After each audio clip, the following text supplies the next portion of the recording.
Ladies and gentlemen, please stand for His Excellency, President David, Brigadier David Granger of the Cooperative Republic of Guyana.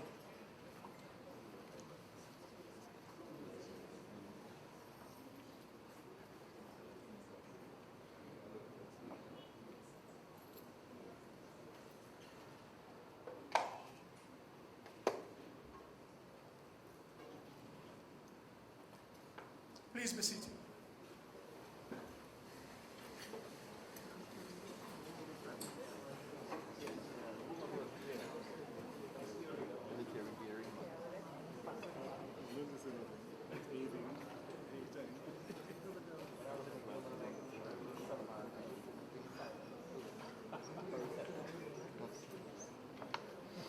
This is an age where we are very safety conscious. So therefore, before we get into the program, I have to take you through an emergency briefing. This building is equipped with a fire alarm system, and in the event of an emergency, the alarm will sound. There are no planned drills for today, so if the alarm sounds, we will treat it as a real emergency. God forbid. Once the alarm has sounded, calmly make your way through to one of the north exits. These exits are to the left and right of the stage area. So just as the flight attendant left and right. Alternative exits are also located to the southwest and the southeast areas of the auditorium. Not too many southeast and southwest, I suppose, would have noticed. Once outside the auditorium, make your way to the muster point, which is located at the western fence, along the St. Augustine Circular Route. Stay at the assembly area and await further instructions. In the event of an earthquake, we had one just a few days ago, please remain calm and look out for falling debris. I don't want to scare you, but once the shaking stops, exit the building in a calm and orderly manner and assemble at the muster point where you will receive further instructions. Thank you very much for your patience. Once again, I would ask you to stand for the national anthem of both Guyana and Trinidad and Tobago.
as you expect, you have to be welcome.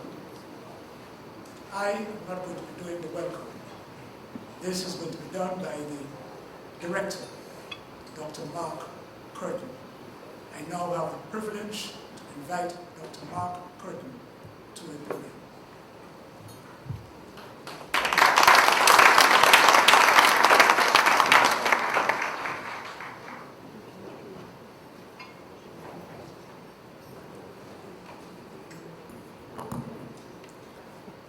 President of the Cooperative Republic of Guyana, Brigadier David Arthur Granger, Senator the Honorable Dennis Moses, Minister of Foreign and CARICOM Affairs, other ministers and members of Parliament, Excellencies of the Diplomatic Corps, Chief Secretary of the Tobago House of Assembly, Mr. Orville London, Chairman of the University of West Indies St. Augustine Campus Council, Mr. Ewart Williams and Mrs. Williams, Campus Registrar, Mr. Richard Saunders, other members of the University of West Indies St. Augustine Campus Management, staff, students and alumni of the Institute of International Relations, members of the media, distinguished ladies and gentlemen.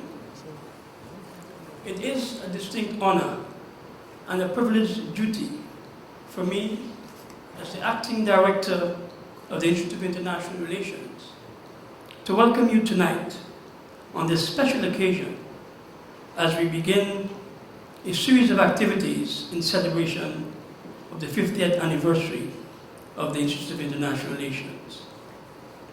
I bid a special welcome to you, Your Excellency, President Granger. I think I should say maybe welcome back home to IIR as the first alumnus of the Institute of International Relations to be elected head of state and government.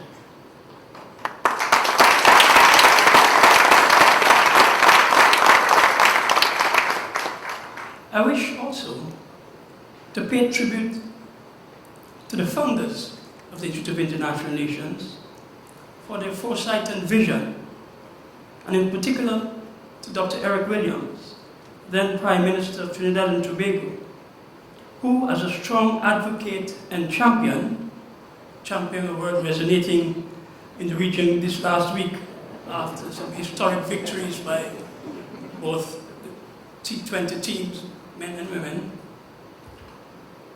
and his vision as Prime Minister Williams led the way to collaborate with the government of Switzerland to facilitate the Institute's establishment.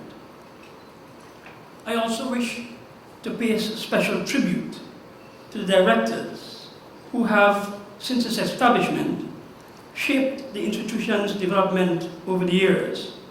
And there are some in our midst, including Professor Anthony Bryan, Dr. Peter Gonzalez, and the Master of Ceremonies himself, Mr. Anson Francis. We also owe a debt of gratitude to the lecturers and support staff who over the years, as laborers in the vineyard of higher education, have worked to promote and maintain the high academic standards in the Institute of International Relations.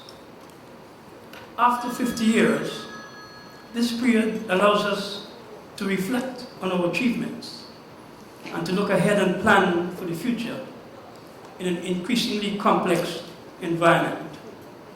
In cricket, as they say, at 50 not out, you remark your crease, put your head down, and start to plan for the next 50. We at IIR plan to do just that and be strong for the next 50 years.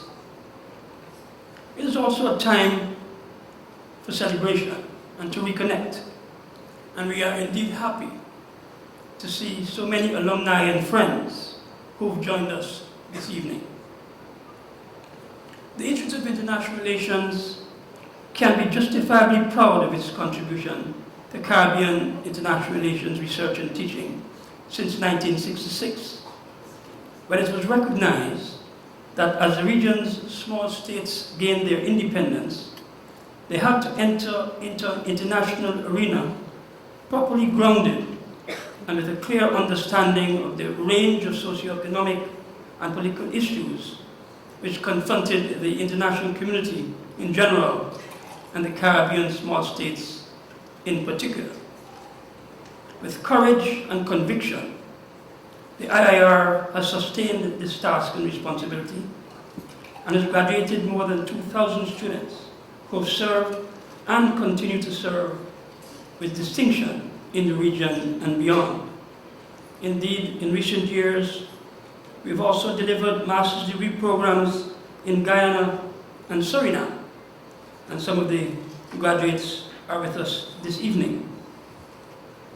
Not only has the IIR contributed in providing theoretical grounding for its students, but it's also facilitated the development of networks and a community of lifelong friendships, examples of which are demonstrated here this evening, as I saw the warm greetings being shared among the tables before we began the official ceremonies. The Institute is committed to building on those platforms and its founding principles, which in essence mean that teaching must be informed by cutting-edge research to facilitate the provision of the highest standards of academic excellence. We are of the view, however, that there should be greater collaboration between the Institute of International Relations and regional state and non-state actors, and that regional governments and other actors in the field of international relations should utilize the Institute as one of the first ports of call as they formulate foreign policy and seek opinions to address the myriad global issues which we face.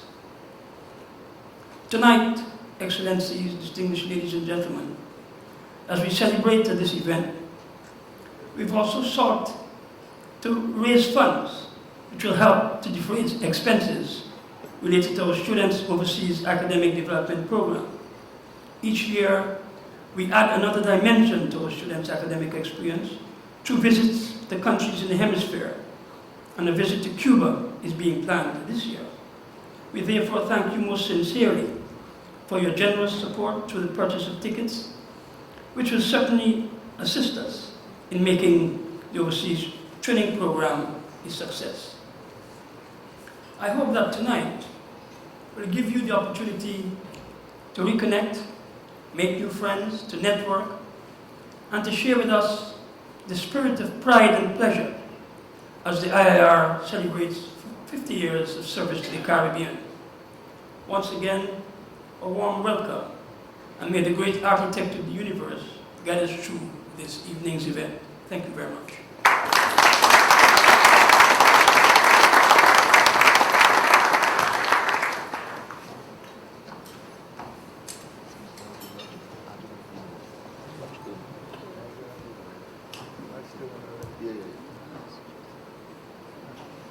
Thank you very much, Director.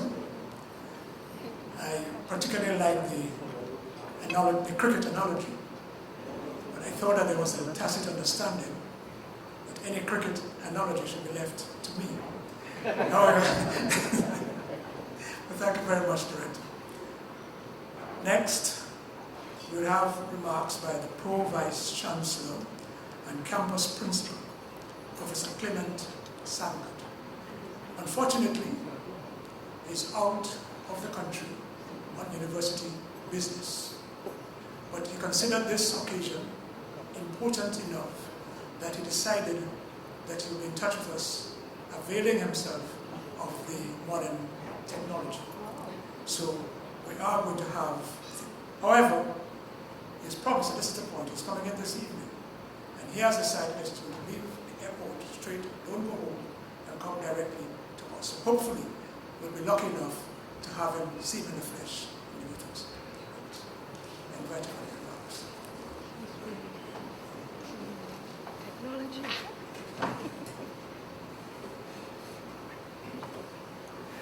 President of the Cooperative Republic of Guyana, His Excellency Brigadier David E. Granger, Cabinet Ministers, members of the Diplomatic Corps, Chief Secretary of the Tobago House of Assembly, the Honourable Orville London, Chairman of the U.W.I St. Augustine Campus Council, Governor Ewart Williams, Deputy Campus Principal Professor Rhoda Reddock, other members of U.W.I St. Augustine Campus Management, Acting Director of the Institute of International Relations, Dr. Mark Curtin, staff, students, and alumni of the Institute of International Relations, members of the media, distinguished ladies and gentlemen, a good evening and a warm welcome to the St. Augustine campus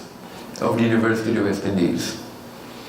It is with great pleasure that I extend profound congratulations to the staff, students, and the alumni of the Institute of International Relations on its golden 50th anniversary. The U.W.I St. Augustine campus continues to be very proud to house such a distinguished institution of our university right here at our St. Augustine campus. A vision of the first Prime Minister of Trinidad and Tobago, the Honourable Dr. Eric Williams, and I should add, a founding father of our university, the Institute of International Relations has produced a cadre of professionals for both the private and public sectors, including diplomats, permanent secretaries, academics, researchers, CEOs, practitioners, senior government officials, and most recently, of course, the Caribbean head of state in none other than our very special guest of honor this evening, the 8th President of the Cooperative Republic of Guyana, His Excellency Brigadier David A. Granger. President Granger, I extend a special welcome to you, sir. I sincerely thank you for accepting our invitation on this momentous occasion of your alma mater, the Institute of International Relations of the U.W.I St. Augustine campus. And while I have this opportunity, allow me to apologize at this time for not being able to be present with you in person, as I am presently on my way back from the Mona campus in Jamaica, where I attended this morning a very important university business meeting treating with the all-important question of finances. I think all of us know the challenging times we are in this region with finances.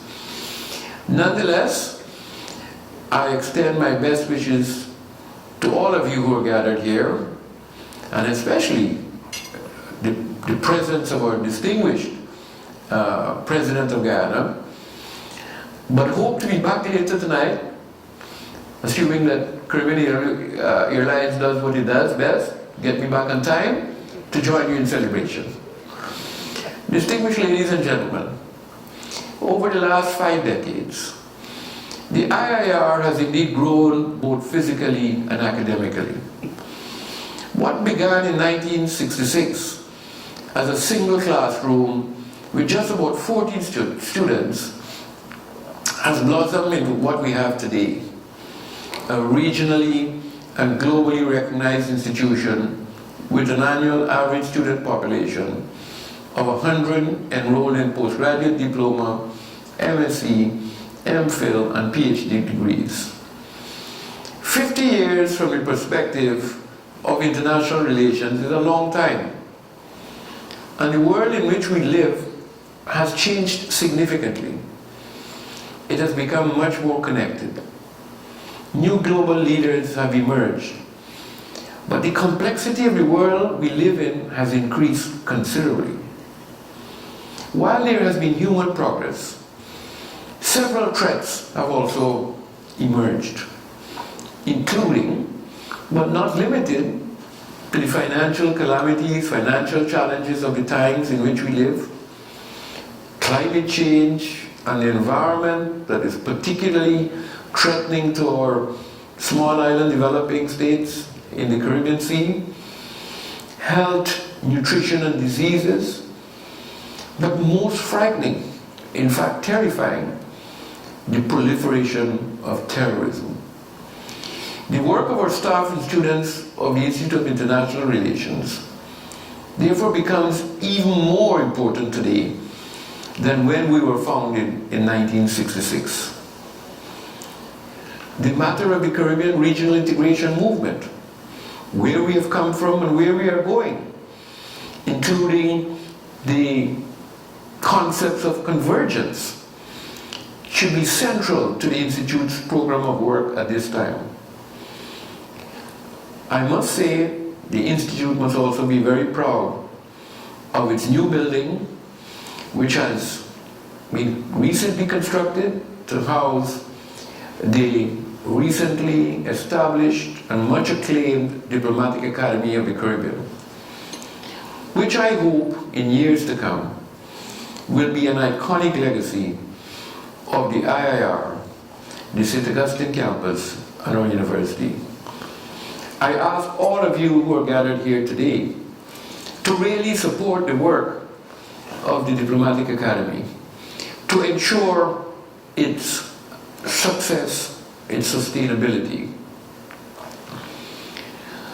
Once again, on behalf of the U.W.I. St. Augustine campus, I extend heartiest congratulations to the director, staff, students, and alumni of the Institute of IIR on this momentous occasion, your 50th anniversary. Let me say how proud I am of your work, that you have extended your reach far beyond Trinidad and Tobago into the region and into the world.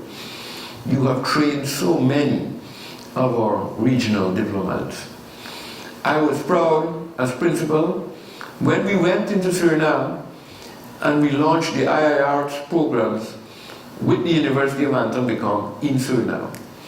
I was similarly proud when you went into Guyana and you launched the IIR programs in Guyana. I would really like to see more of this done in the next 50 years, utilizing the technology that is at your disposal to truly extend your reach into the region and into the world. For this, I want to thank all of our stakeholders. I want to thank the past directors of the IIR, in addition to our regional governments. But I want to especially thank the government of Trinidad and Tobago for their significant contributions to the development and upkeep of the Institute, including the funding of the new building for the Diplomatic Academy that has cost us nearly $10 million. Thanks to the government of Trinidad and Tobago. I wish the Institute continued strength of purpose, increased capacity, and resilience in sometimes challenging times, and as you grow. And ask that you continue to support our region, the Americas, the world over.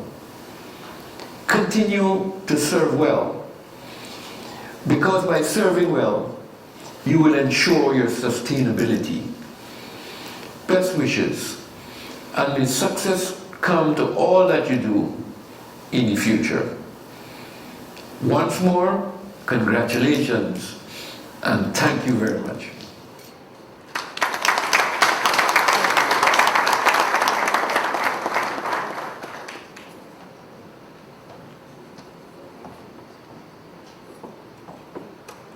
Well, the principal isn't with us, but yet I feel constrained to express my sincere thanks for this address, inspiring, even though it has to be in absentia. Quite apart from this address, over the years, he has always been fully committed to the Institute, its program, and the work that it is doing. So thank you very much, Principal. We now move to a section which is down on the program as entertainment. I suppose we can put a little entertainment by Mr. Curtly Ravello, himself an alumnus of the Institute of International Relations. So it's my pleasure to invite Mr. Ravello to, as they would say, do his thing. One, two. Good evening, honorable guests and others. I see the Pomadamas Entertainment. Wait, hold on. Oh my God. I could sing a song for you, please. Saw you this evening, and girl, you made my day. Don't know how you do it, but this is no complaint, no. I saw you this evening, and girl, you look so fine. And I'm just here wishing that you were mine. Wishing that you were mine. Oh yeah, wishing that you were mine. My sweet girl, wishing that you were mine. Alright, so I was having a difficulty in trying to figure out which is further. If it's the drive from Kush Village where I come from to U.W.I. St. Augustine, or Guyana to Trinidad. Because I started getting ready around 1 o'clock. Dr. Curtin asked me to sing something appropriate for the event. I was thinking about something cultural. And within the time from leaving home to now, I realized, what's best? Something that really represents us as a country, Trinidad. Bacana. DJ. They say what you don't know won't hurt you. Now forget your words. Over you. Take what you deserve. Listen to the story, right? Oh, you just got out the shower and she's going through your phone. She's right on your messages. Now she's making calls. Starting up a war with girls that she don't even know. You're not even meeting up cause you're in there before. Dirty little secret. One time you ought to do things, but you never know you start to keep it. Oh, you wash yourself, and make her feel it, yeah. And fear give my plate once, she alright with a little secret. Dirty little secret. Oh, she's crying and she starts the messaging. Once again she's tired of the games you play. Finally she decides to go to his place. Rest her head upon his shoulder and escape. Dirty little secret. One time you had a routine, you never know just how to keep it. Oh, you wash yourself, you find yourself and make her feel it. And fear give my play twice. She alright. She alright, yes. Alright then, okay. All of a sudden she stop beating up. You wonder if it's a secret she keeping now. Alright, off your own damn cheating. Out of your house must be another man eating. Somebody should have warned them. Affairs of the heart. What goes around comes back around, fool. Look what is that, dirty little secret. One time you had a good team, but you never know just how to keep it. Boy, you was just sad. How you feeling? Alright, that's something special for them. There's some funny guy, man. Black tie, but I know my dress. Alright. Finishing my song and now I want to get tipsy. Welcome all our special guests who come to line with me. Big up the Institute celebrating their 50s. Let me see you wave your hands if the ladies look pretty. Dirty little. One time you had a routine, but you never know the sort of. If the ladies look pretty. See las mujeres son muy bonitas. Come on, one time you just how to keep it, no. Dirty little secret. Just got out the shower and she's going through your phone. She's read all your messages, now she's making calls, starting up a war with girls that she don't even know. You're not even meeting up, why? Thank you very much. Have a good night.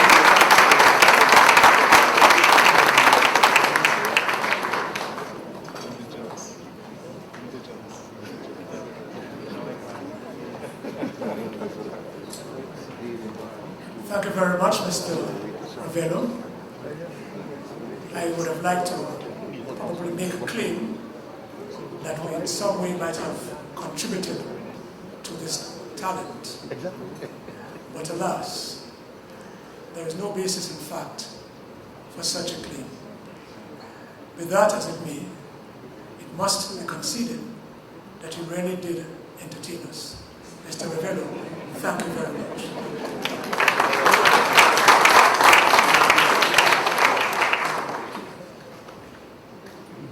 Before we move to the next item on the agenda,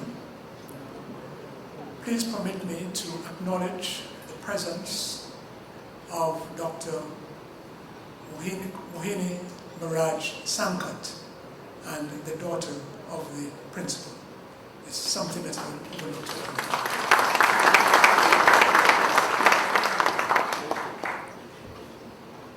While we're moving on,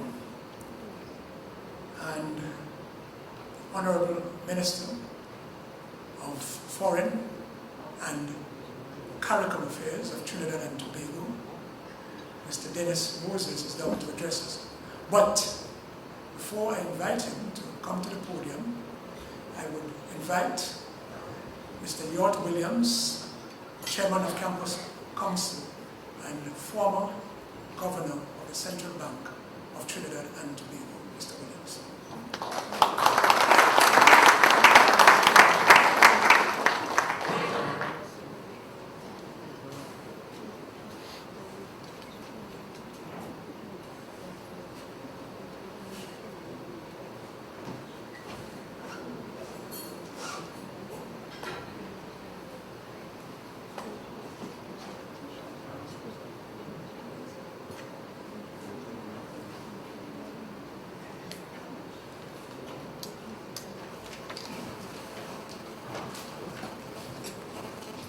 Good evening, ladies and gentlemen.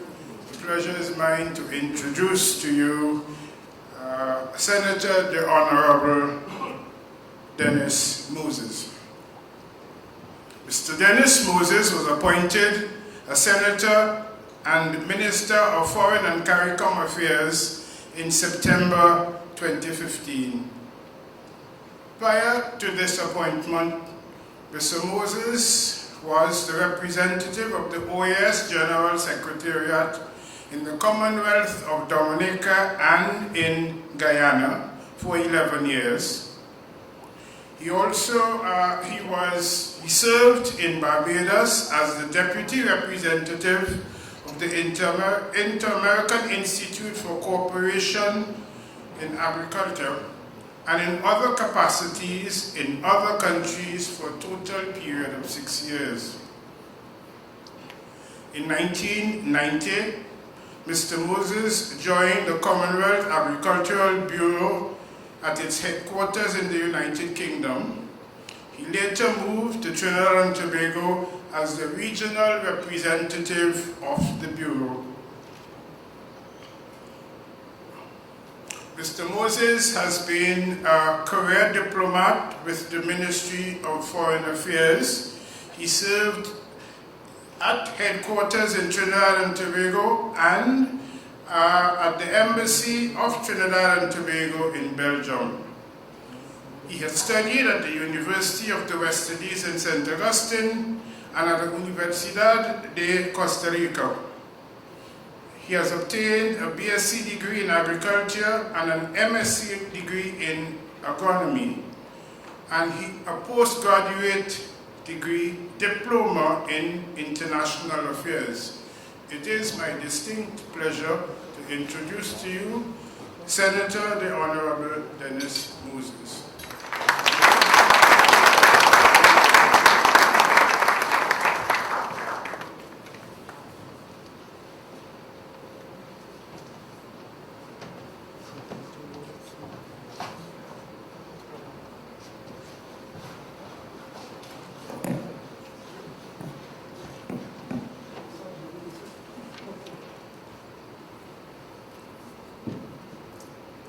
Excellency Brigadier David Granger, President of the Cooperative Republic of Guyana, Dr. Mark Curtin, Director of the Institute of International Relations, the Honorable Orville London, Chief Secretary of the Tobago House of Assembly, Your Excellencies, Heads of Mission, President of the Caribbean Court of Justice, I hope I have it right, and members of the Diplomatic Corps, Professor Rhoda Reddock, Vice Principal of the St. Augustine campus of this university, the University of the West Indies, heads of department and staff of the St. Augustine campus of the university, students, ladies and gentlemen, members of the media, good evening.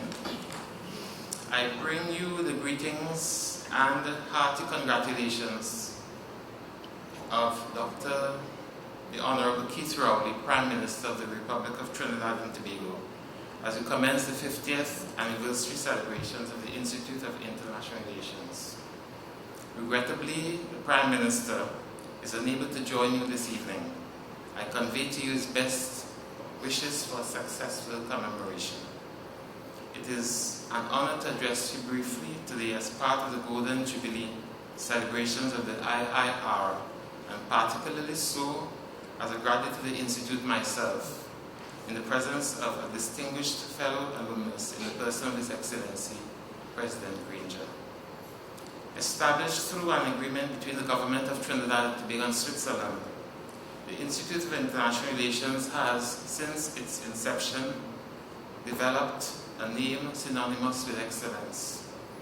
The Institute has remained relevant in an exciting, though somewhat daunting period in the evolution of the region, when the impact of economic, social, and political developments, as well as changing relationships elsewhere, challenge us to produce creative but robust and incisive responses in the best interest of the region's trajectory towards progress and advancement.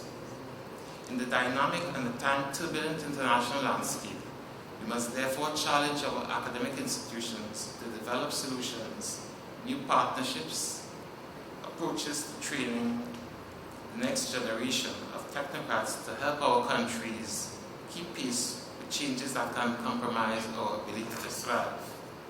Distinguished ladies and gentlemen, during the intervening years since its establishment, the Institute has maintained a standard of service to the Caribbean which matches similar programs of institutions in the wider global community.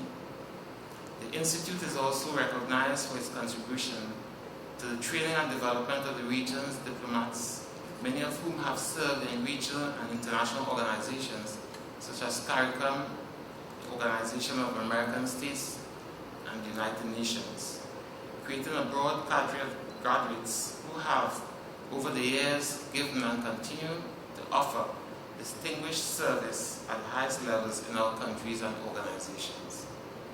This is indeed a legacy of which we can all be proud of. I applaud advances made over the period of its existence and encourage the Institute to continue on its path of academic excellence.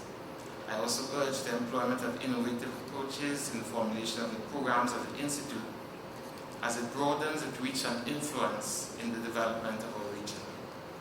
Dr. Curtin, I extend to you and the staff of the Institute of International Relations congratulations on this your 50th anniversary, and I wish you continued growth and success as a Caribbean academic institution of such high standard. I thank you.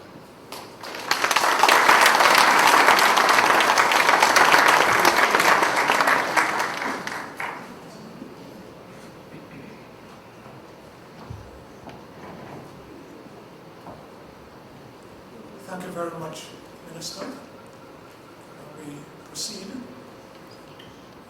Next on the agenda is the 50th address by His Excellency Brigadier David Granger, the Cooperative Republic of Guyana. And I'm happy to say that both Brigadier Granger and Mr. Moses are alumni of the to say that I feel very, very proud about it. Of course, the duty or the honor to introduce His Excellency falls on the capable shoulders of Mr. York Williams once again.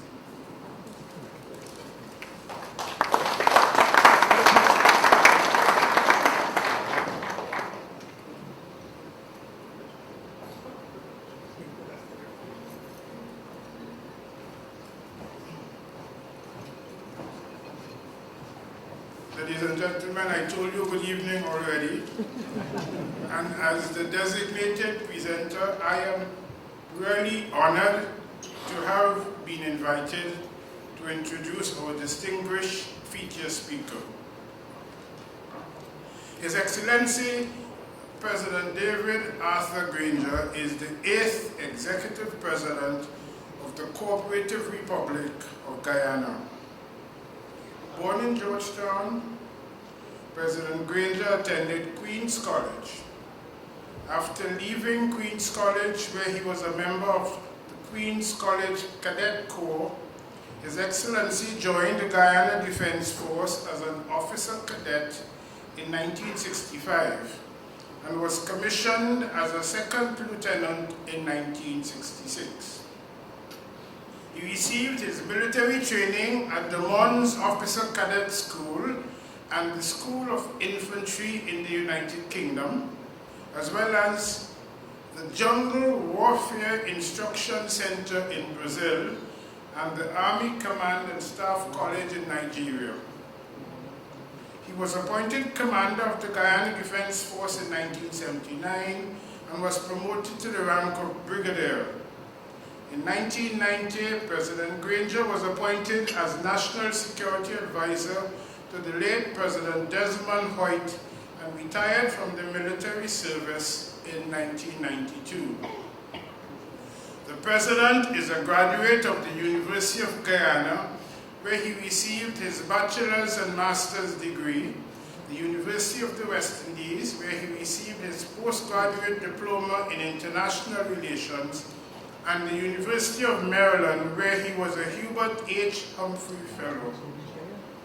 Adding to his academic achievements, the President spent the 1995-96 academic year as a Hubert H. Humphrey Fulbright Fellow at the Philip Merrill College of Journalism at the University of Maryland, College Park. A prolific writer, President Granger has written extensively on national defense and public security issues. In addition, he founded the Guyana Review News magazine in 1992 and served as its managing editor. He has also authored a collection of published monographs. In 2010, Brigadier Granger was elected as the presidential candidate of the People's National Congress Reform for the November 2011 general elections. Brigadier Granger was unanimously elected as leader of the opposition in the National Assembly in January 2012. And following the May 11, 2015 general elections, in which the coalition secured the majority of votes, President Granger was sworn in as the 8th Executive President of the Cooperative Republic of Guyana.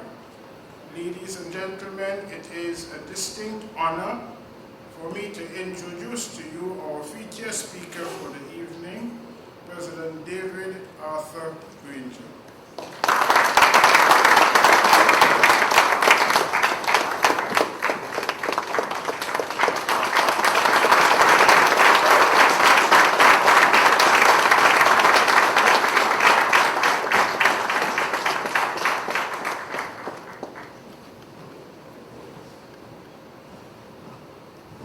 Thank you. Please be seated.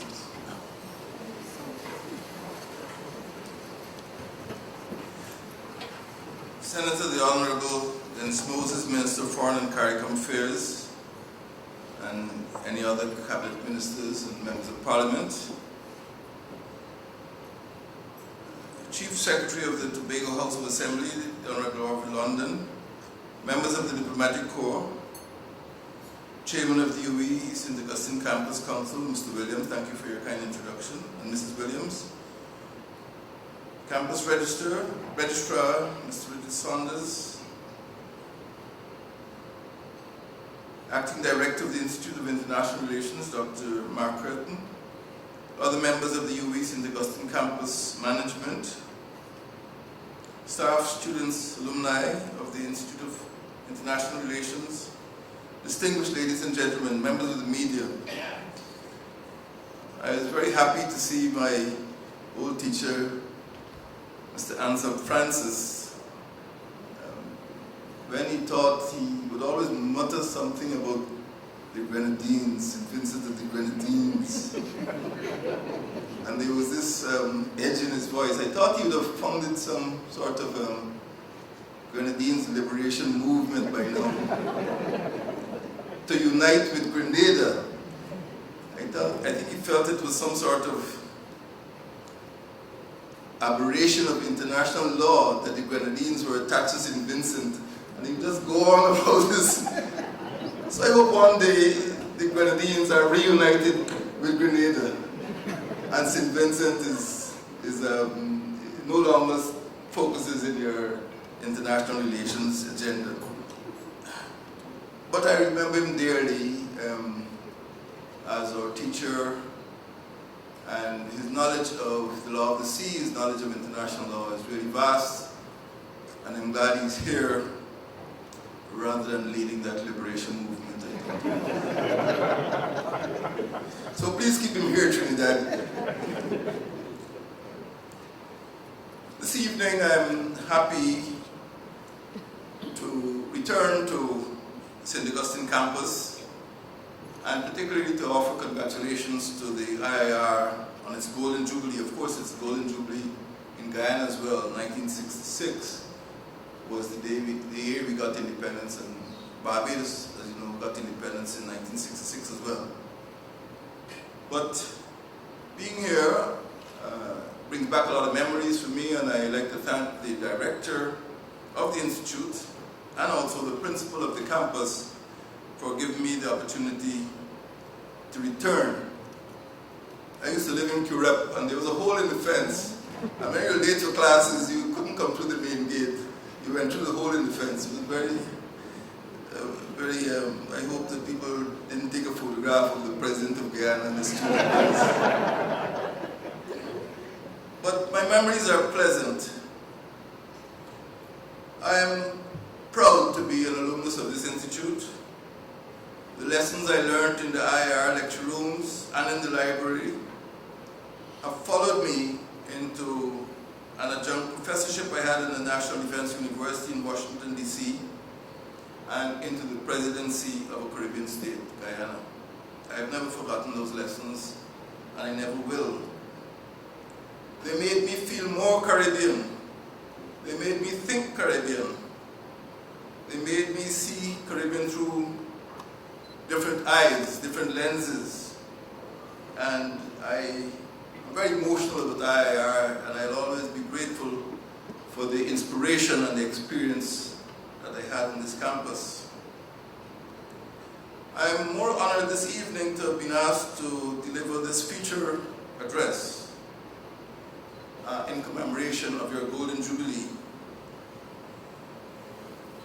IIR's mission, as you know, is to enhance understanding of the Caribbean and its international relations, and to apply those lessons in a multidisciplinary way. There's no doubt in my mind that every graduate and every person I know, or at least in my year, to whom I speak, would always refer to IIR with fondness. One female, I wouldn't call her name, who actually went up to Manchester to do a master's, called me and said, David, this is a piece of cake after St. Augustine.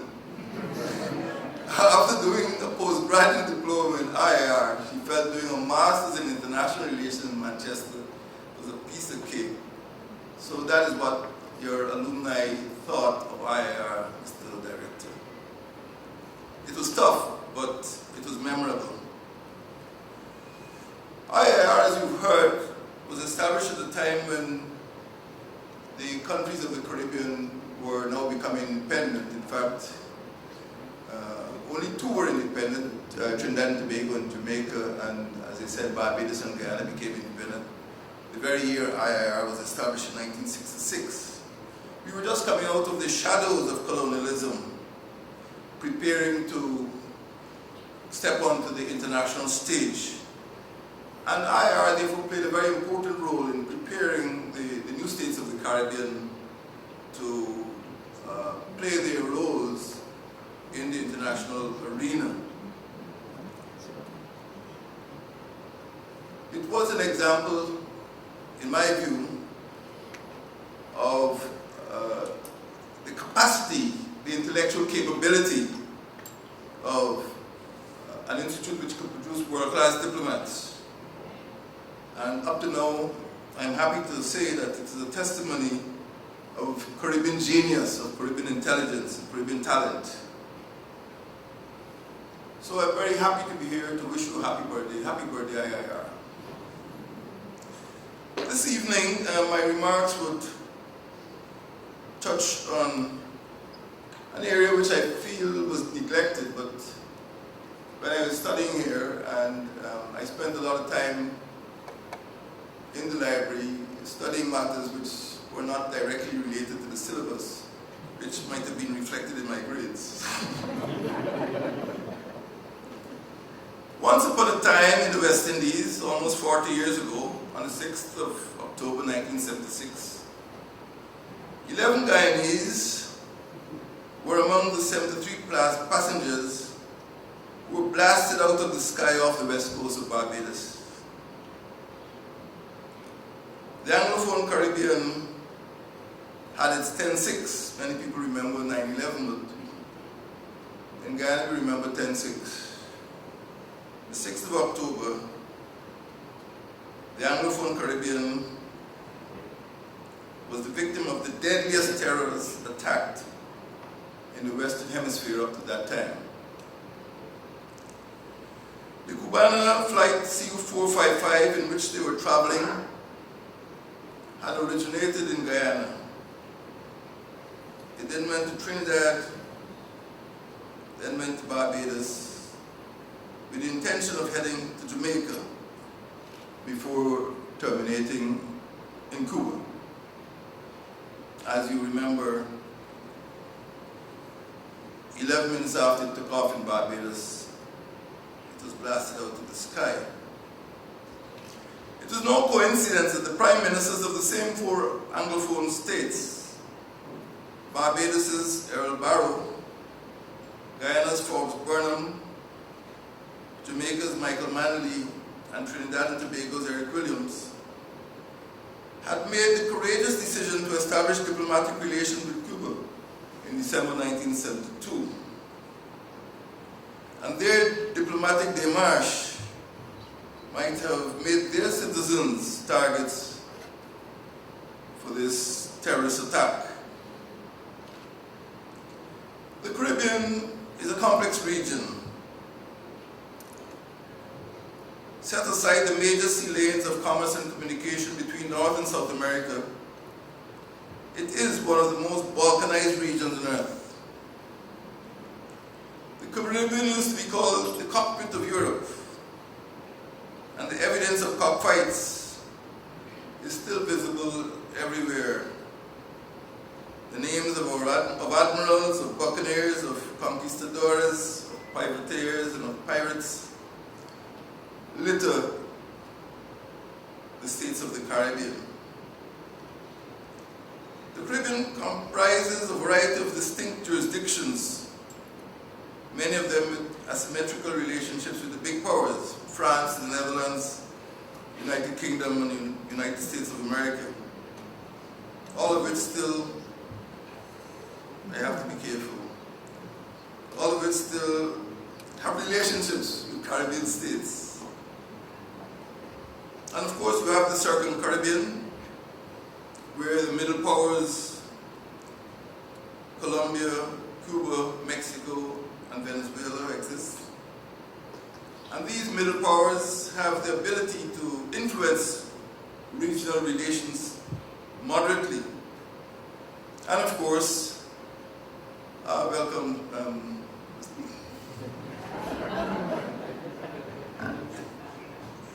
You didn't think you'd escape a warm welcome. We got a message though. And at the next level, of course, we have the small states,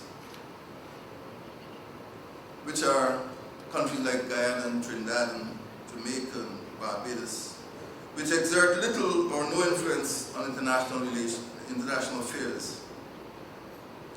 The security concerns of the big states of France, of the Netherlands, United Kingdom, and the USA in this region, and the fact that some people seem to think that the sovereignty of small states is only conditional, raise questions about the Caribbean community's capacity to preserve peace or to restore stability, even among its member states.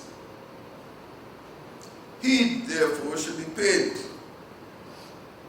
to the wise advice of the former United Nations Secretary General Kofi Annan, who warned us, and I quote, "You can do a lot with diplomacy, but of course, you can do a lot more with diplomacy backed up by firmness and force," end of quote.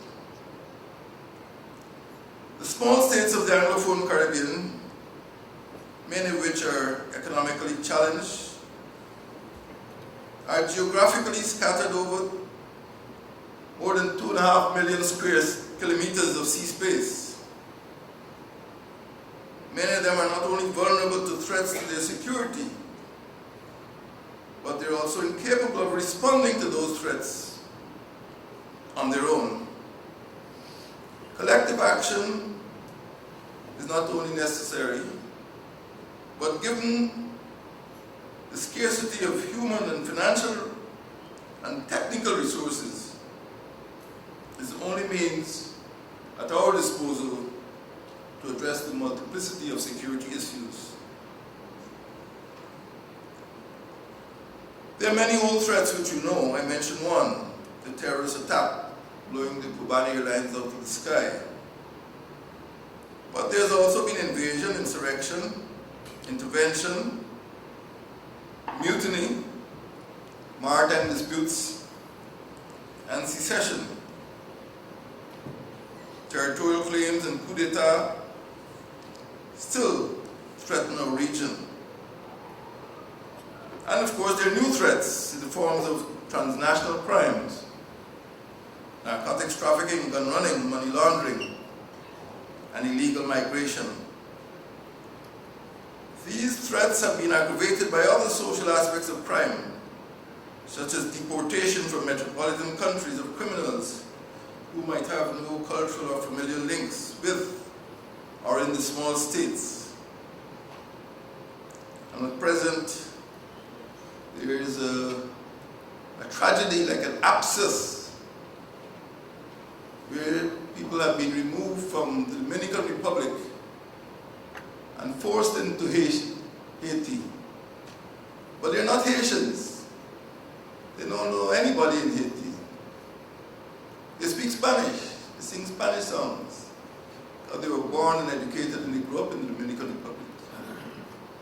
Many of them are living in squalid camps up to this moment, suffering from cholera, most of all suffering from neglect.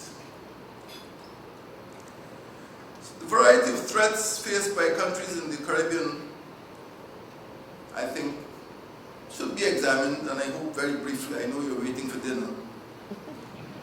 But next time you'll have dinner before the main address.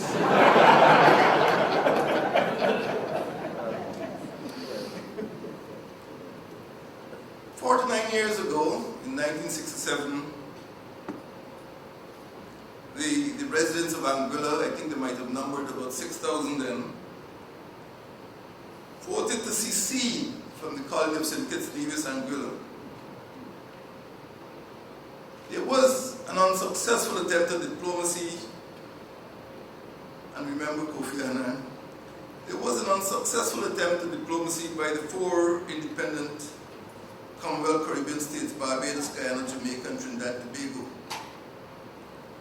who agreed among themselves that they would establish a peacekeeping force in order to resolve the problem. But for various reasons, that plan had to be abandoned. And Britain eventually intervened with paratroopers and policemen without the participation of the countries of the Caribbean. And as you know, the separation of Anguilla from St. Kitts and Nevis is now fait accompli. So secession worked. And then of course I come to my former lecturer's home country, Grenada, in 1979 and 1983. In the first instance, Grenada witnessed an armed insurrection which resulted in the removal from office of an elected prime minister in 1979. Internal problems led to the collapse of that government. I think it was called the People's Revolutionary Government. Am I correct? The PRG. And we saw a situation in which the most powerful military state in the world, United States, invaded one of the world's weakest mini-states on Tuesday the 25th of October, 1983. We didn't go into the rationalization, but what we do know is that perhaps this was the single most divisive event in the history of the Caribbean community. What followed that invasion was a tale of coulda, woulda, and shoulda. A Pacific solution could have been wholly regional in nature. It should have been able to exclude extra-regional military intervention. It would have been in accord with international law and the United Nations Charter. But so much for shoulda, coulda, and woulda. 4 states, the Bahamas, Belize, Guyana, and Trinidad and Tobago, opposed military intervention. CARICOM stood divided on the most important issue of the security of a small state. Guyana, which was a member of the Security Council at that time, on the very day of the invasion, introduced a resolution in the United Nations Security Council condemning the invasion and calling for the immediate withdrawal of foreign forces. 11 members supported the resolution, 3 abstained, and only the USA vetoed the resolution. A similar resolution was introduced in the UN General Assembly. 108 states voted in favor, 27 abstained, and 9 voted against. That gives you a picture of how the world perceived the events of October 1983 in Grenada. And then, of course, inevitably, I come to my host country, Trinidad and Tobago, in 1970 and 1990. You have to be careful because I believe a building on this campus is named after one of the key players in the events of 1970. But apart from the students, the Defense Force mutinied in that year. no one can say for sure whether military assistance was sought from the other states of the Caribbean, but certainly none seems to have been provided. But let's leave 1970 for the time being. What happened in 1990? The unprecedented arrest and near assassination of the then Prime Minister of Trinidad during the insurrection of the Jamaat al-Muslimin was a threat to the stability of this country. At that time, as you know, heads of state meet in July, and at that time there was a meeting of the Caribbean heads of state in Kingston. Of course, you know, Mr. Robertson couldn't attend. But coming out of that meeting was the Kingston Declaration, which, among other things, committed CARICOM, and I quote, to the establishment of a regional security mechanism. This was 26 years ago. CARICOM made a decision to establish a regional security mechanism. Of course, then, the ashes had not even cooled on the Muslim insurrection. But enthusiasm for the regional security mechanism definitely cooled. And then Haiti. How could we forget Haiti? CARICOM troops have been part of the UNMIH, the United Nations mission in Haiti, in 1995, the year after the crisis broke. And CARICOM states went in as part of the United Nations Security Council mandate to facilitate the return to legitimacy of that country. Many South American states did not participate, but it was the UNMIH with CARICOM participation that set the stage for the restoration of a commendable measure of democracy and stability to Haiti. And I'm proud of that involvement of Caribbean Defense Forces in that 1994 operation. But then we come to 2004.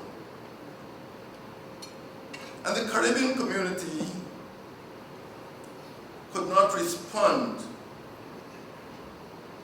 maybe sufficiently quickly or forcefully. And on the night of Sunday the 29th of February, some of you may not know, the Security Council actually met on the night of Sunday the 29th of February 2004, unanimously adopting Resolution 1529, authorizing the immediate deployment of a multinational interim force to Haiti. That resolution was passed within hours of the unexpected removal from the presidency of Jean-Bertrand Aristide. But it occurred after months of painstaking diplomatic effort by the Caribbean community. And those efforts were just brushed aside. So the military intervention was led by Canada, Chile, France, United States of America. And of course, that was another fait accompli. MINUSTA, as it's called, Mission des Nations Unies pour la Stabilisation en Haiti, mandated by the UN Security Council, is still there. The fact is that there are thousands of foreign troops assembled on a Caribbean state. Not a single CARICOM country ever stepped forward. And that must be one of the strangest anomalies in regional security, more anomalous, I think, than having the Grenadines attached to St. Vincent, as my former lecturer would say. The absence of CARICOM troops could be explained by the principled stand by Caribbean heads of government in response to the unprincipled removal of an elected Haitian president, Jean-Bertrand Aristide. The Caribbean community suspended Haiti's membership and called for a United Nations investigation into the US-backed regime change. And you know where that got us. Ladies and gentlemen, the world and the hemisphere are well aware of the vulnerability of small states, particularly our states in the Caribbean. The special characteristics of the security threats they face have long been recognized by the international community. 22 years ago, the United Nations General Assembly approved a resolution which, among others, forgive me for quoting in detail, but I must, I quote, recognizes that small states may be particularly vulnerable to external threats and acts of interference in their internal affairs, stresses the vital importance for all states of the unconditional respect by all states of all the principles of the Charter of the United Nations, including the principles of sovereign equality, territorial integrity, non-interference in the internal affairs of other countries, and the peaceful settlement of disputes and their constant application. Stresses also the importance of strengthening the regional security arrangements by increasing interaction, cooperation, and consultation, and appeals to the relevant regional and international organizations to provide assistance when requested by small states for the strengthening of their security in accordance with the principles of the Charter. Request the Secretary General to continue to pay special attention to monitoring the security situation of small states and to consider making use of Article 99 of the Charter. And finally, calls upon the Security Council and other relevant organs of the United Nations to pay special attention to the protection and security of small states. So the world thinks about us. The world thinks about the protection of small states. And we must shelter under the protection of the United Nations and call upon the United Nations to extend that protection to us. And that is the work of our diplomats and our graduates of IIR. Even in the OAS, the General Assembly of the OAS, in June 1998, noted, and I quote again, that the small island states have concluded that their security is multidimensional in scope and application and encompasses inter alia the military political aspects traditionally associated with the security of states, the protection and preservation of the state's sovereignty and territorial integrity, freedom from external military attack and coercion, freedom from external interference by states or by non-state agents in the internal political affairs, protection from environmental conditions and ecological disasters which could imperil its viability, the link between trade, economic development, and security, and the ability to maintain and protect democratic institutions which ensure domestic tranquility. The OAS is coming out in favor not of all small states, but the Caribbean small states. And again, in June 2002, the OAS again observed that the security of small island states is speaking about us all the time.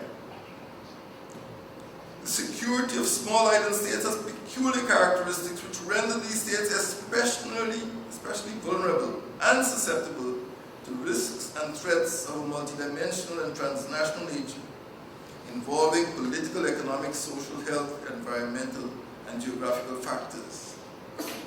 That these security threats assume great significance in the security agenda of small island states because of the size of these states, their openness, and their limited capacity to manage these threats, that there is a pressing need for a more effective management mechanism to assist the small island states in dealing with such multidimensional and transnational threats to their security in a coordinated and cooperative manner. Ladies and gentlemen, the ball is in our court. The hemisphere has spoken, and we, as members of this Caribbean community, need to step forward to do more, to set up the mechanisms which can protect our security, which can safeguard the welfare of our island states. The Conference of the Caribbean Community Heads of Government at its 27th intersessional meeting held in Belize only 2 months ago was concerned about the security situation in the Caribbean. As you know, the Prime Minister of Trinidad and Tobago is the regional's lead head on security matters. Within the region is a quasi-cabinet, and in addition to running this beautiful country, is also responsible for security of the entire Caribbean community. He highlighted at that meeting the serious security threats and challenges facing the region. He impressed upon regional leaders last February in Belize the need for urgent and timely action to improve security across the region. Ladies and gentlemen, the Prime Minister of Trinidad and Tobago was not the first Prime Minister and not the first advocate of regional security. The former Prime Minister of Barbados, Mr. Erskine Sandiford, at the time of the Muslimin uprising, had lamented the fragility and vulnerability of small states of the Caribbean. Speaking in Kingston in 1990, he called, and I quote, he called for the expansion and consolidation of the regional security system in the Eastern Caribbean to include as many CARICOM states as possible. I would urge, I'm quoting him, I would urge that the RSS be invested with the authority and resources to deal with all aspects of regional security, including the interdiction of drug trafficking, surveillance of our coastal zones, mutual assistance in the event of natural disasters, as well as threats to constitutional democracy from criminals, terrorists, mercenaries, and other enemies of democracy. The preservation of law and order and national security contribute to growth and development through the promotion of stability. We must therefore expand our integration effort to include the area of regional security. And this was 26 years ago. And that was the former Prime Minister of Barbados, Mr. Erskine Sandiford. Conferences of heads of government of the Caribbean community frequently repeat similar calls. At its 22nd meeting held in Nassau, the Bahamas in July 2001, CARICOM heads expressed their concern over the new forms of crime and violence that continue to pose threats to regional security. But let me say this, there will always be new forms of crime and violence. And as you can see in other parts of the world, crime and violence are not abating. These new forms of crime have implications for individual safety and also for the well-being of the region as a whole. The decision, therefore, to recognize security as the fourth pillar of the Caribbean community, taken by CARICOM heads of governments at the intersessional meeting in St. Vincent and the Grenadines in 2007, was therefore very significant. The heads, considering the fundamental nature and scale of transnational crime, had also agreed to formalize their decision by incorporating this provision in the revised Treaty of Chaguaramas, which, as you know, is the constitution of CARICOM. So it took a long time and a lot of hard thinking to make security a pillar of the Caribbean community. It is now on an equal footing with economic integration, foreign policy coordination, and functional cooperation as the bases for the consolidation of the Caribbean community. So we finally arrived at understanding, at least at the constitutional level, that security is not something to be ignored. And I hope that in the Institute of International Relations, security will enjoy the same academic focus and attention that economic and foreign policy coordination issues enjoy at present. The heads of government agreed to establish a regional task force on crime and security to examine the major causes of crime and to recommend approaches to deal with interrelated problems of crime, illicit drugs and firearms, as well as terrorism. This change in approach occurred at a special crime summit, which of course was held right here in Port of Spain, and which agreed on a strategic plan of action to stem the rising tide of violent criminality by building on the legacy of the successful cooperation agreements put in place for the Cricket World Cup 2007. But cricket is one thing, that's serious business. And of course, we have to do everything possible for CWC. So the Caribbean actually has a regional crime and security strategy. And this was adopted at the 24th intersessional meeting of the Conference of Heads of Government held in Port-au-Prince on the 18th, 19th of February 2013. Ladies and gentlemen, you can see therefore that there's a long list of occasions on which the defense and security forces of sister CARICOM states will use to assist one another in times of crises, and particularly during natural catastrophes. But the persistence of security threats, however, as exemplified in the Grenadian crises of 79 and 83, and the Haitian crises of 1994 and 2004, suggests that even current arrangements may be insufficient to meet the needs of member states as we move into an era of terrorism. Their form and function should be evaluated and, if necessary, supplemented by additional systems and mechanisms in order to achieve the wider strategic objectives of the community. I can do nothing but praise the preparatory work being done by CARICOM Regional Task Force on Crime and Security, and of course the role of Trinidad and Tobago.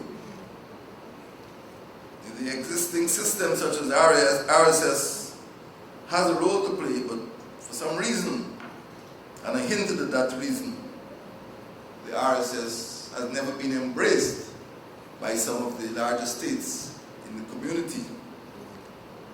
The RSS certainly had a clear mandate when it was formed, and it was aimed at that time, and if I can quote again, sorry to be quoting so much, but it's your fault for having an address before dinner.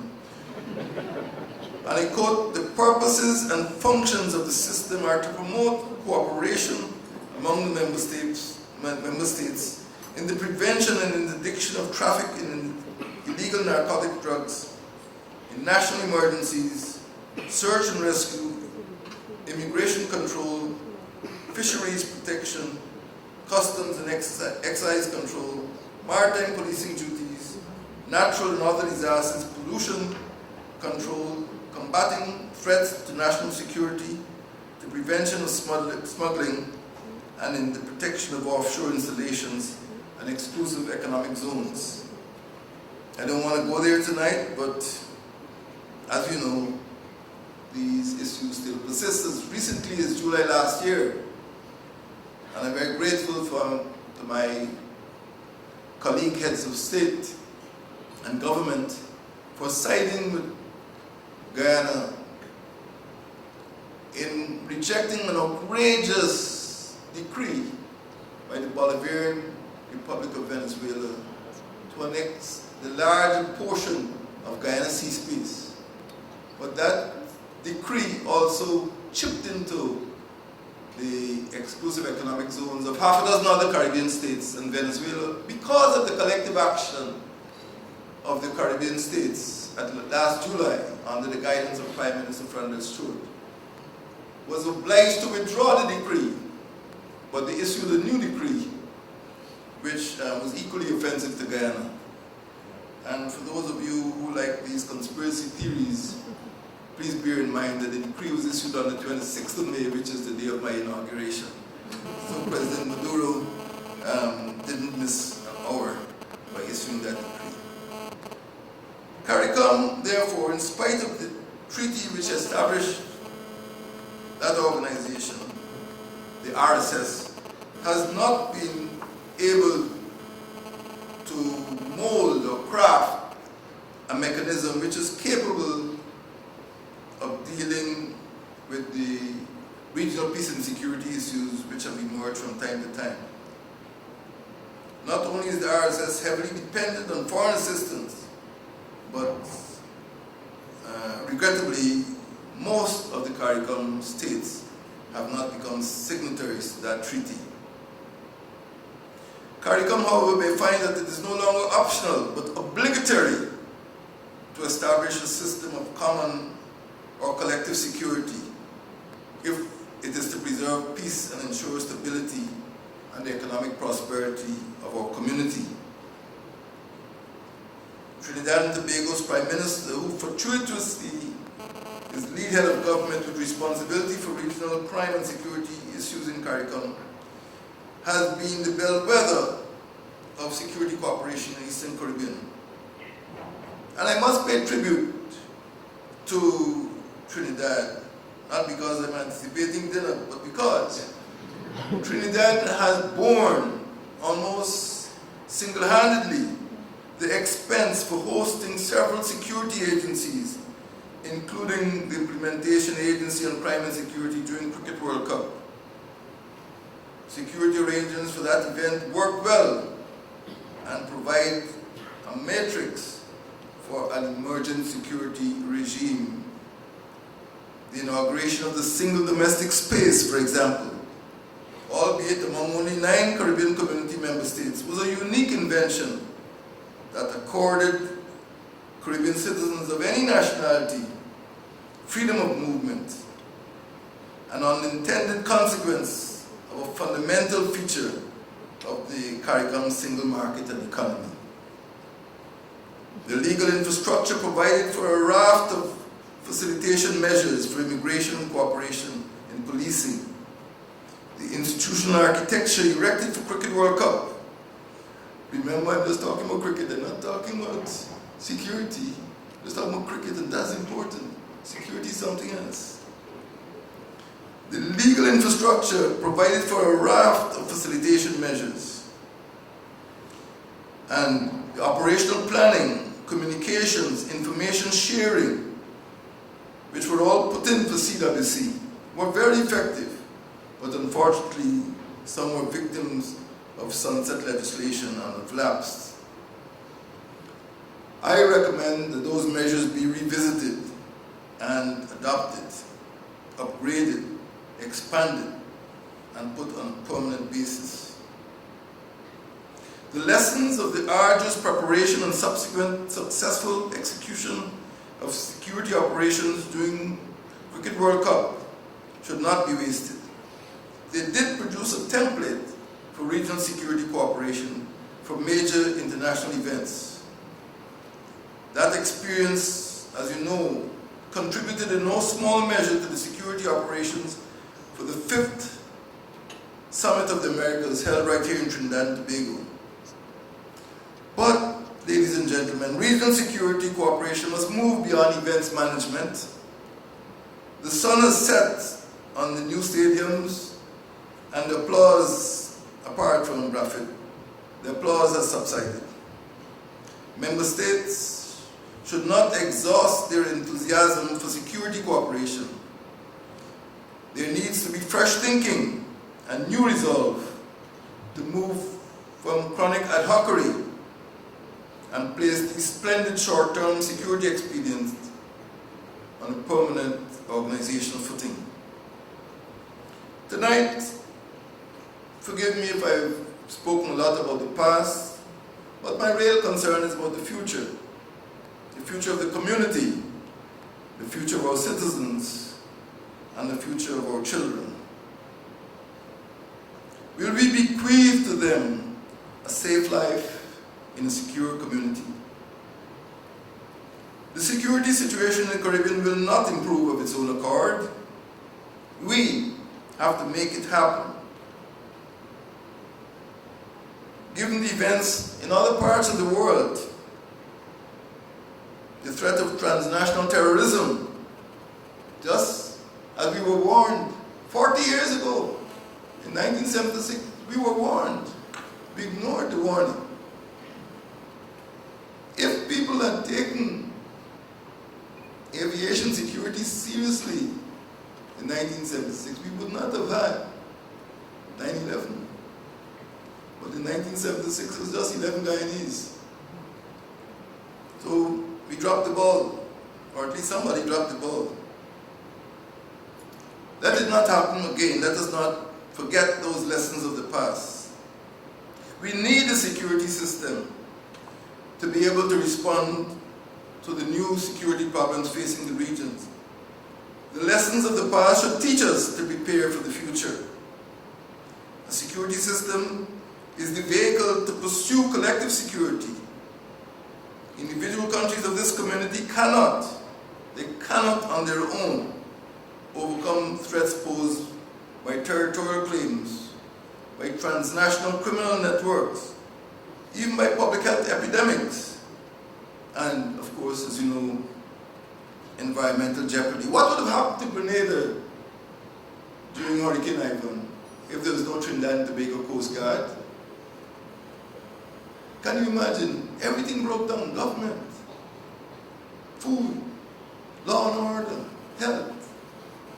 But Trinidad and Tobago was able to get out there first and provide not only food and water, but also security.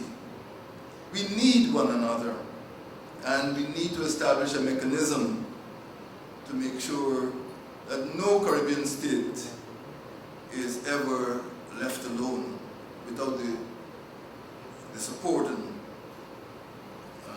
the support of other Caribbean states. A new security architecture is essential if our region is to become safe, if we are to deter aggressors, if we are to combat illicit trafficking, and to create a zone of peace in the Caribbean. The Caribbean must be preserved as a zone of peace.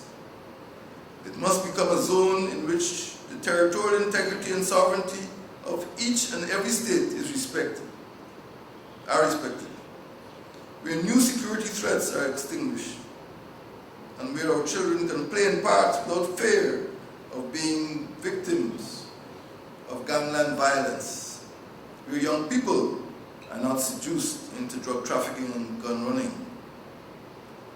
The Caribbean can realize its postcard image as a region of tranquility, one in which human security is preserved. I end, as I began, invoking Kofi Annan's adage, you can do more, you can do a lot with diplomacy, but of course you can do a lot more with diplomacy backed by firmness and force. And of course, I can also quote the German King Wilhelm, who said, diplomacy without force is like an orchestra without instruments. The Caribbean needs a combined force to ensure human safety and to safeguard the sovereignty of its member states. It could be said to paraphrase the well-known quotation, if you think that security is expensive, try disorder. I thank you.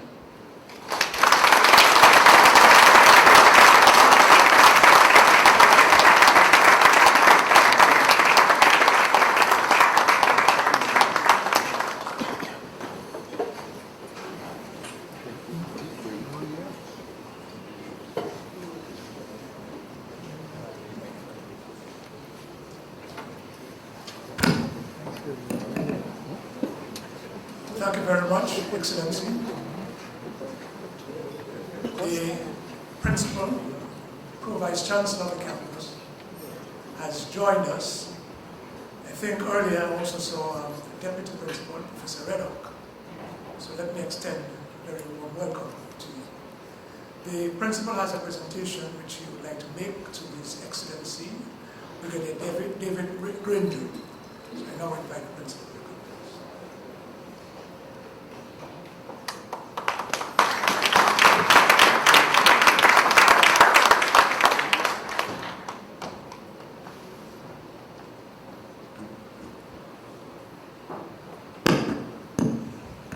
Good evening and thank you very much, Mr. Master of Ceremonies, Anselm. I know all protocols have been established. Everybody is long waiting for their dinner.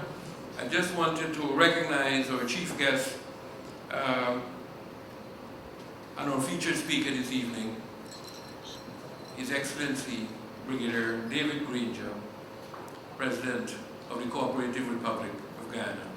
I want to say to you, President, thank you very much for taking your time to be here with us at St. Augustine.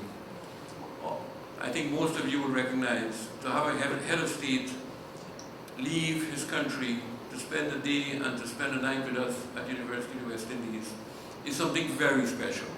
And we sincerely appreciate this.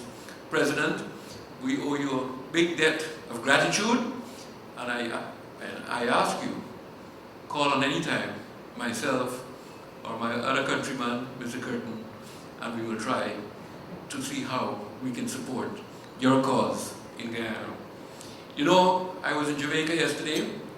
I made every effort to get back home this evening so that I can be here to welcome our President, as well as to welcome all of you, distinguished guests, ministers, Chief Secretary, all of you, fine people, ambassadors, etc., who are gathered here.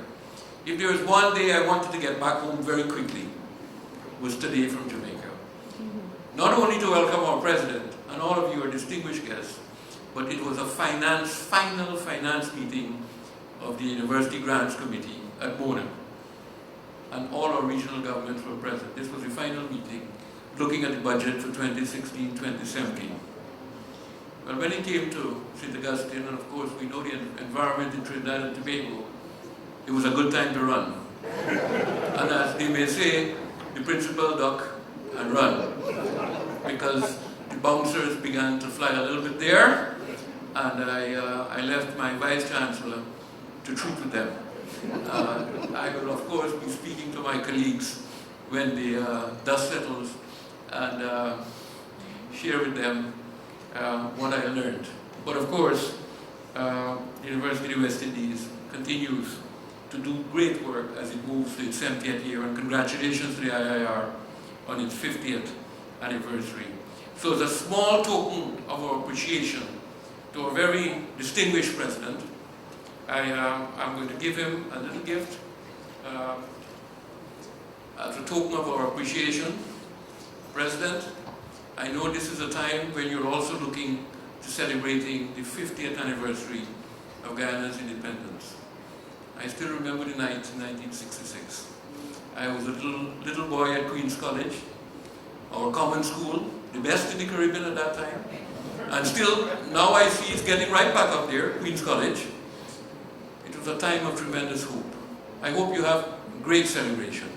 But more importantly, I do hope the next 50 years will bring some bountiful gifts to our people in Guyana, so that they can have happiness and contentment and peace and joy. Not only them, but future generations and you have been given that task to lead them in this next journey. Our best wishes to you and to Guyana for a wonderful 50th anniversary celebration.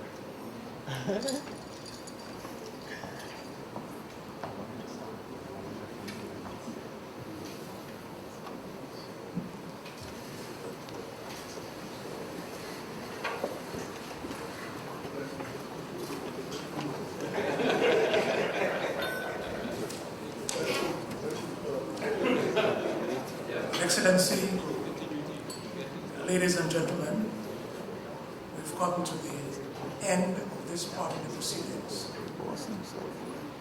It is now left for me, as Master of Ceremonies, to say thanks, but first to His Excellency, the President of Guyana, and also to Mr. Moses, the Minister of Foreign and Caribbean Affairs of Trinidad and Tobago. Of course, there are a number of other people that we have to say thanks to. I didn't make a list of these people, so I probably may get into trouble if I begin to call a lot of names. So I don't think I want to go down that road. But let me say thanks to everyone here, and even those who may not be here, who over the years, the last 50 years, have actually supported us. And we feel very, very, very proud about it. But of course, I must say a special thank you to our alumni, because you have always responded to the call. And I'm happy to say that now at the Institute, in terms of the faculty, most of the members of staff are alumni.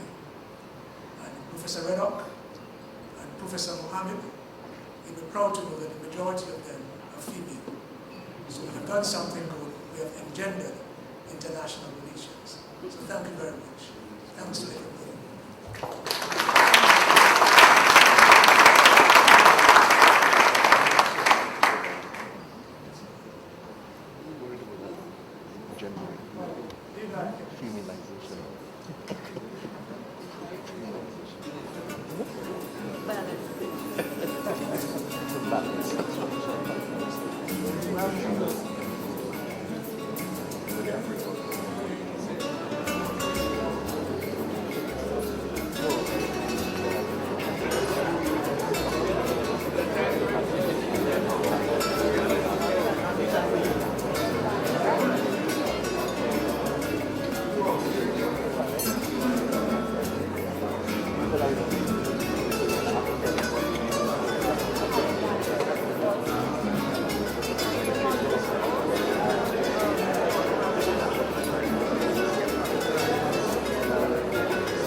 Ladies and gentlemen, there's one little detail.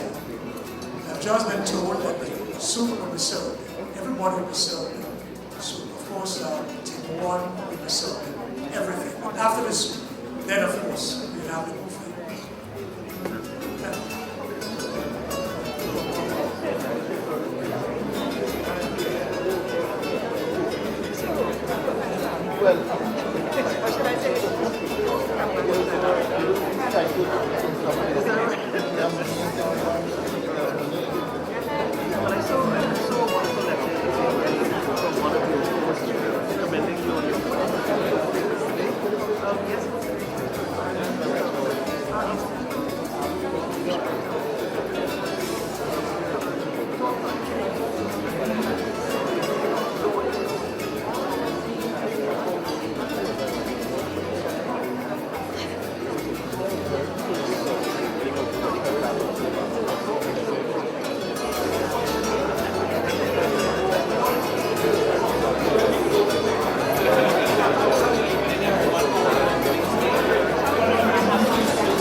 Yes.